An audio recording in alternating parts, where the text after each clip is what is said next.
Un homme, il est debout, il regarde. La plage, la mer. La mer est basse, calme. La saison est indéfinie, le temps lent. L'homme se trouve sur un chemin de planches posé sur le sable. Il est habillé de vêtements sombres, son visage est distinct, ses yeux sont clairs, il ne bouge pas, il regarde.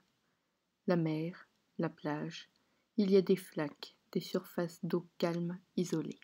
C'est du balcon de ma chambre que je vous ai attendu. Vous avez traversé la cour des Roches Noires. J'avais oublié l'homme de India Song. Vous étiez une sorte de breton grand et maigre. Vous étiez élégant, me semblait-il, très discrètement. Vous ne saviez pas que le fouletier, ça se voit toujours. Vous marchiez sans regarder le grand bâtiment de la résidence, sans regarder du tout vers moi. Vous aviez un très grand parapluie en bois, une sorte de parasol chinois en toile vernissée que peu de gens avaient encore dans les années 80. Vous aviez aussi un très petit bagage, un sac en toile noire. Vous avez traversé la cour, le long de la haie, vous avez obliqué vers la mer, et vous avez disparu dans le hall des Roches Noires sans avoir levé les yeux sur moi. Le voyageur est assis face à une fenêtre ouverte dans une chambre. Il se trouve pris dans un volume de lumière électrique. On ne voit pas ce qu'il y a au-delà de la fenêtre de ce côté-là de l'hôtel. Nuit dehors. Ce n'est pas la mer qu'on entend. La chambre ne donne pas sur la mer. C'est un rongeement incessant, très sourd, d'une étendue illimitée. L'homme prend un papier. Il écrit « Estalla, Estalla, Estalla ». Il s'arrête. Il hésite, dirait-on, entre les mots écrits. Vous me demandez où est-on ? J'ai dit à Estalla, et après Estalla.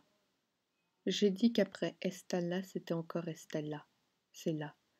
C'est là en effet que se trouve la ville de tout amour. Il recommence, lentement, avec certitude.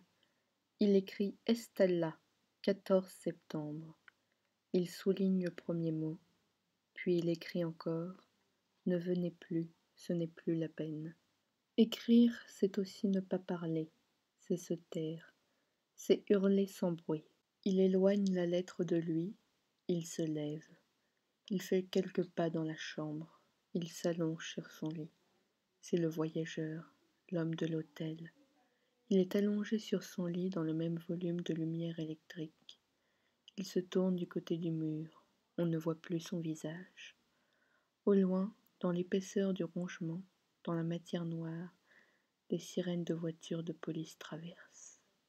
Puis on n'entend plus rien que le rongement dans la matière noire.